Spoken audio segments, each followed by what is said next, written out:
disse-lhes: Ide por todo o mundo, pregai o evangelho a toda criatura. Quem crer e for batizado será salvo, mas quem não crer será condenado. E estes sinais seguirão aos que crerem. Em meu nome expulsarão os demônios, falarão novas línguas, pegarão nas serpentes, e se beberem alguma coisa mortífera não lhes fará dano algum, e porão as mãos sobre os enfermos e os curarão.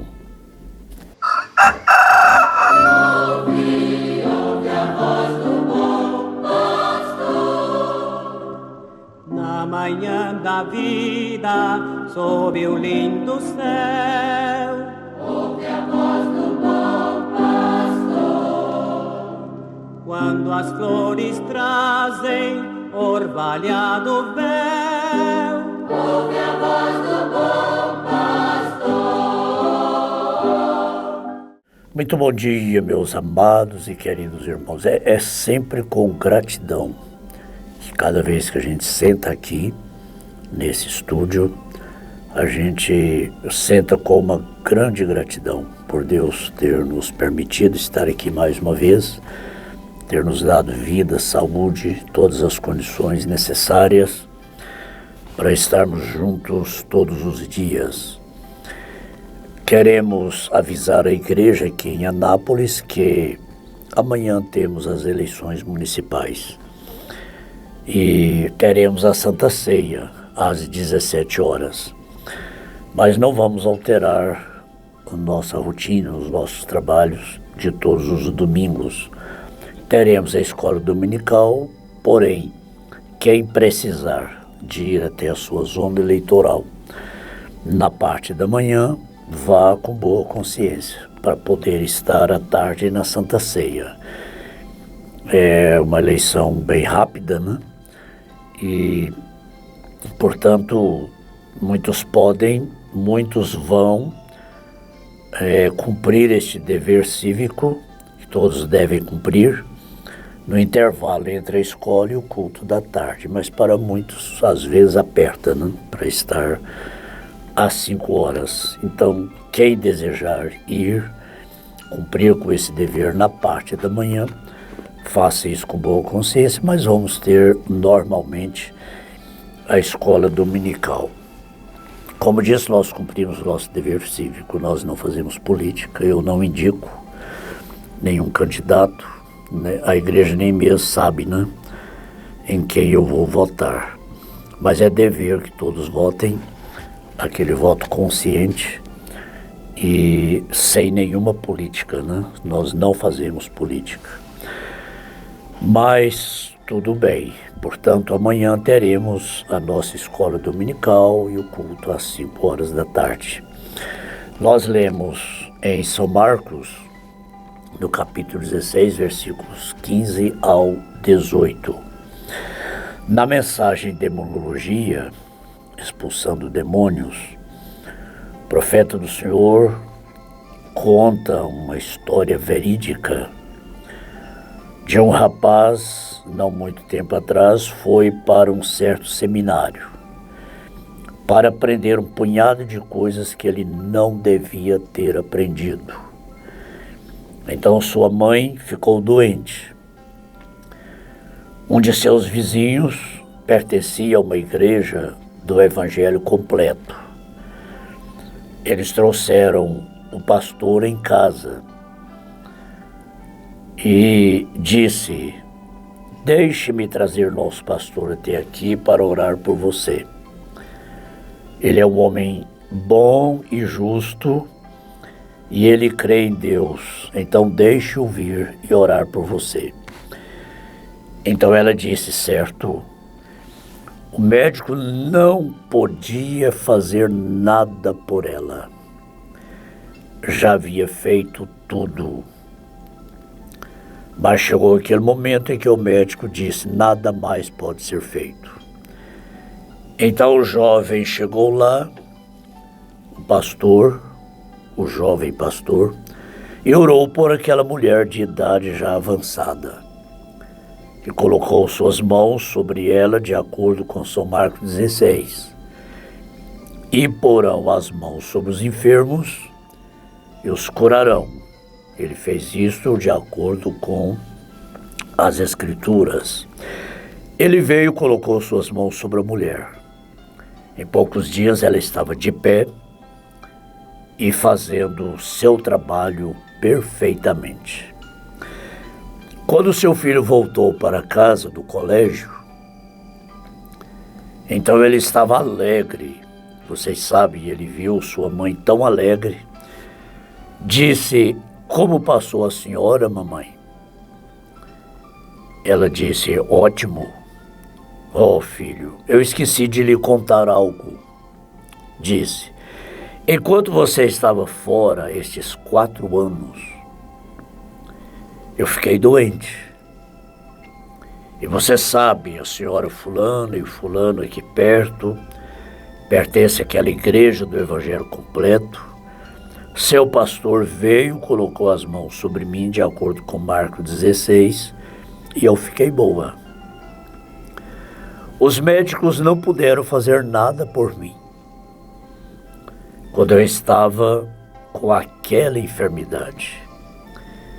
Disse: foi assim que eu fiquei boa. Ele, o filho, que havia estudado, feito teologia, muito sábio, né? Disse: bem, mamãe, quero informar-lhe algo.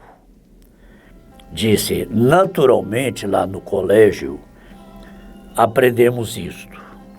O profeta disse que antes que ele aprendeu um monte de coisas que não deveria ter aprendido. Que coisa, né?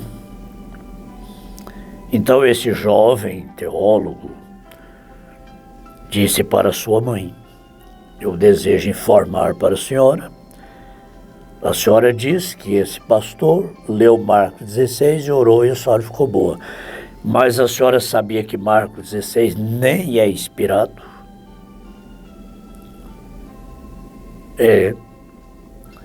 Ótimos versículos de Marcos, os últimos versículos de Marcos 16 não são inspirados. Falou para aquela irmã simples, humilde, talvez mal sabia ler, mas recebeu uma grande cura de uma enfermidade que os médicos não podiam fazer nada mais. Era um caso perdido, era um quadro irreversível, como todos nós já vimos muitas vezes quadros irreversíveis ser revertidos. A igreja tem ouvido, os irmãos têm ouvido testemunhos e mais testemunhos. A cura dura enquanto dura a fé. Estamos ouvindo testemunhos aí de mais de 30 anos. Quer dizer que a fé da igreja não está vacilando. 30 anos crendo que foi curado e está curado. Se a pessoa diz: acho que não fui curada, a enfermidade volta. A incredulidade, a dúvida traz a doença de volta. Mas ouvimos aqui recentemente testemunhos de pessoas que receberam a cura há 30 anos atrás, há 35 anos atrás, há 40 anos atrás, há 50 anos atrás. A cura continua durando. De acordo com Marcos 16, de acordo com Isaías 53 e outras escrituras, São Tiago 5 e outras escrituras. Eu mesmo sou uma testemunha viva disso. Nós temos casos antigos, que significa que a fé continua durando. A fé perfeita é duradoura. Ela não é uma fé efêmera, passageira. Ela é duradoura. Estamos ouvindo testemunhos recentes Alguém pode dizer, mas isso é coisa antiga. Não, nós temos testemunhos e testemunhos de hoje, que Marcos 16 funciona sim. Isaías 53 funciona sim com a mesma eficácia de quando foi escrito. Bom, então esse seminarista, esse teólogo, disse: os últimos versículos de Marcos 16 não são inspirados. Agora, como que a senhora diz que esse pastor leu Marcos 16, orou e a senhora foi curada? E de fato ela estava ali curada, conversando com ele. Em outra mensagem, o profeta conta que ela escreveu uma carta para ele e dizendo para ele vir o quanto antes, se ele quisesse ver a mãe viva ainda. Naquele tempo não tinha telefone, não tinha comunicação, e era carta. Logo, ela mandou outra carta dizendo: não precisa vir, que eu já estou bem. Quando ele veio embora, ou veio de férias, ele indagou a esta mãe: o que aconteceu? A senhora me mandou uma carta dizendo para vir, urgente, logo chegou outra carta dizendo que não precisava vir. Então ela contou essa história aqui, dessas irmãs, desse pastor, que oraram por ela. As irmãs e o pastor. Bom, então parece que aqui agora ia desarmar a irmã, ia desmoronar a fé da irmã. A irmã ia adoecer de novo, porque se ela tivesse dado ouvido a essa incredulidade, esse sábio incrédulo, o mundo está cheio disso, viu? Sábios incrédulos, inteligentes ignorantes, que não tem a revelação, só tem sabedoria, mas não tem revelação. A fé não anda com a lógica. A revelação não anda com a inteligência. Você não precisa ser tão inteligente para ter a revelação.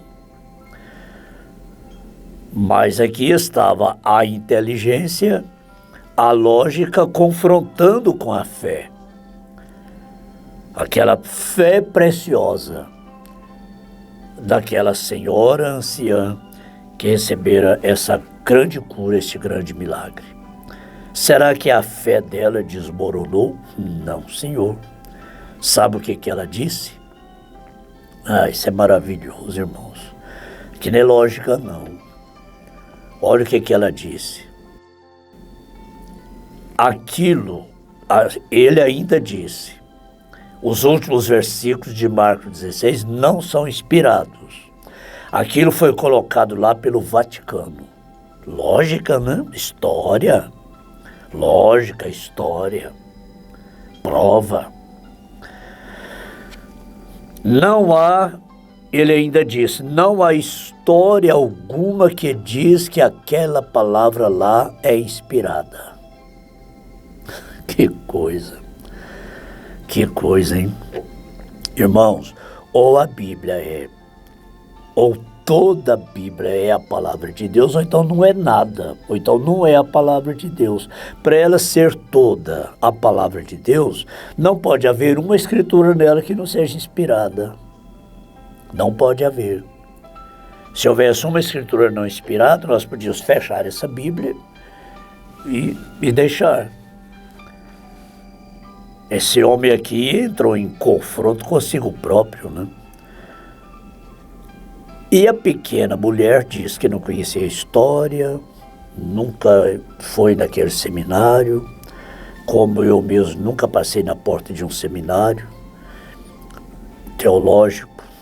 Não vou dizer nada contra, mas eu nunca passei nem na porta. Não tenho ensino médio completo. O meu curso é joelhologia. O curso dos apóstolos foi esse, joelhologia, o diploma deles. Eram as calças marcadas dos joelhos grossos de orar. Esse é o meu curso também. E aquela pequena mulher disse, louvado seja Deus, louvado seja Deus. O rapaz assustou e disse: o que há com a senhora, mamãe? Ela disse: se Deus pôde me curar com palavras que não são inspiradas, o que faria Ele com aquelas que são inspiradas? Aleluia! Bom, né, irmão Jefter? Que maravilha, irmãos, que maravilha, irmãos. É essa fé igualmente preciosa que a irmã precisa ter, que o irmão que está doente precisa ter. Eu li essa mesma escritura nesta manhã. Meu Deus, tem que repetir sim. Os irmãos já ficam esperando repetir quando eu vejo uma coisa boa, né? Se Deus pôde me curar com palavras que não são inspiradas, o que faria Ele com aquelas que são inspiradas? Aí estamos. Se Ele pôde fazer aquilo com palavras que não são inspiradas, o que faria Ele com aquelas que são inspiradas? Lembro-me de uma outra senhora, uma outra senhorinha, de fé igualmente preciosa, que um incrédulo a viu com a Bíblia na mão, lendo, ele chegou e disse: para que a senhora está lendo isso aí? Estou lendo a palavra de Deus. Palavra de Deus, sim. Mas a senhora acha que tudo que está nessa Bíblia aí é verdade? Ela disse sim. A senhora crê em tudo que está escrito aí? De capa a capa, ela diz: eu creio em tudo e creio nas capas também. Eu creio nas folhas, eu creio na Bíblia de capa a capa e creio nas capas também. Que resposta! Aí ele disse: mas essa história aí que a baleia engoliu Jonas, isso não tem lógica. Um grande peixe engoliu um homem, esse homem não morreu, depois de 3 dias e 3 noites foi vomitado lá na praia. Dá para acreditar nisso? Ela disse: Senhor, eu creio tanto que a Bíblia é a palavra de Deus, que se ela dissesse que Jonas engoliu a baleia, eu ia crer do mesmo jeito. Quanto mais que a baleia engoliu Jonas. Eu creio, nada me faz duvidar da palavra de Deus. Repito, não há lógica. Não há lógica. O verdadeiro cristão não fica buscando lógica, não. Não fica buscando razão, não. Ele, o verdadeiro cristão, a verdadeira cristã, que tem a fé igualmente preciosa, não lê a Bíblia arrazoando-a. Arrazoar quer dizer colocando razão. Não tem lógica, não tem razão, não tem explicação lógica. Isso não pode. A gente não lê a Bíblia com a ótica da lógica, mas é com a ótica da fé perfeita. Toda a Bíblia é a palavra de Deus. E se o irmão crê, se a irmã crê, em seu coração está esta fé igualmente preciosa, você pode ser curado agora mesmo enquanto oramos. Eu vou orar agora. Vamos orar. Querido Pai, nós lemos São Marcos 16. E essa escritura mexe com os nossos corações, com as nossas entranhas espirituais. Eu nunca abro a Bíblia, eu nunca abro uma mensagem para razoar, para colocar razão, colocar lógica.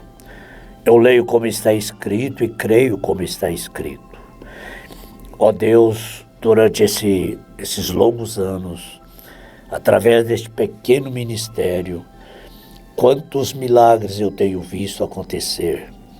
Milagres de cura divina e até de ressurreição. A cura que é uma verdadeira ressurreição. Pessoa já sentenciada por 4 médicos à morte, já entrando na fase terminal, e o Senhor mudar esse quadro e de repente essa pessoa está totalmente curada. Quantos casos? Há pessoas enfermas agora, crendo também, não arrazoando, não colocando os seus próprios pensamentos, não indagando, não especulando, não querendo explicação. A lógica busca explicação, mas a fé perfeita está baseada completamente em descanso. A lógica cansa as pessoas, porque elas leem a Bíblia para discutir, é para debater, é para ver contradições nela. Isso cansa, isso agita. Isso causa agitação, nervosismo, mas a fé perfeita está baseada completamente em descanso. A fé sobe para o alto, para o topo das promessas, e ali ela encontra o seu santuário de descanso. Graças a Deus. Descanse, minha irmã. Descanse, meu irmão, porque no nome de Jesus Cristo, de acordo com essa escritura inspirada, eu repreendo esta enfermidade. Essa enfermidade é destruída. Essa doença degenerativa é degenerada agora pelo poder de Marcos 16. Esse câncer é morto agora. Jesus mata este câncer. Jesus mata este problema nos olhos. Jesus mata, destrói essa doença nos ouvidos. Essa doença degenerativa tão complicada. Mas agora, através da nossa fé em Marcos 16, o irmão volta a ouvir normalmente. Volta a escutar normalmente. Porque foi Deus que te fez ouvindo. Foi Deus quem te deu a audição. E o diabo agora está tirando. Mas Jesus manda Satanás devolver isso. E manda Satanás tirar as suas mãos. E este irmão recebe a cura dos seus ouvidos. E volta a ouvir novamente. Põe as mãos sobre os seus ouvidos e diga: eu creio em Marcos 16. Também este problema nas vistas, esta cegueira, está repreendida no poderoso nome de Jesus Cristo, pela unção e autoridade de Marcos 16. O irmão ou irmã recebe de novo a sua visão restaurada. Para a honra e glória de Jesus Cristo, todos os enfermos recebam a sua cura. A libertação e a alegria volte para a sua casa. Volte para a sua vida, porque a doença tira a alegria. Tira até a alegria da salvação. Mas essa alegria também volta ao seu coração. Torna a dar-me a alegria da tua salvação. Torna a dar para cada um dos meus irmãos a alegria da salvação, no nome de Jesus Cristo. Amém.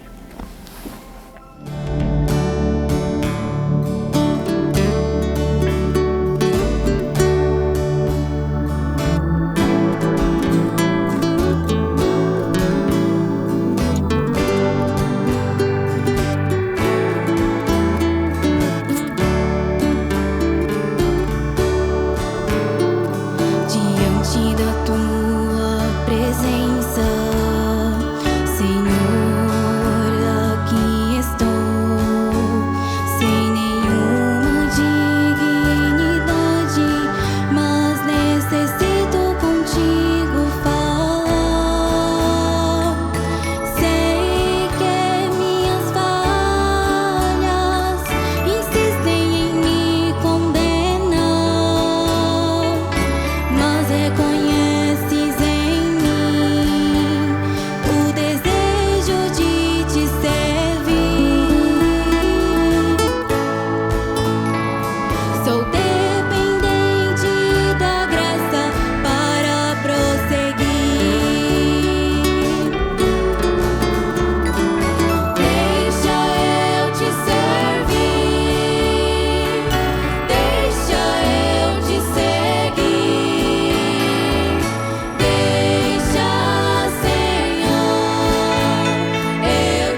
lugar.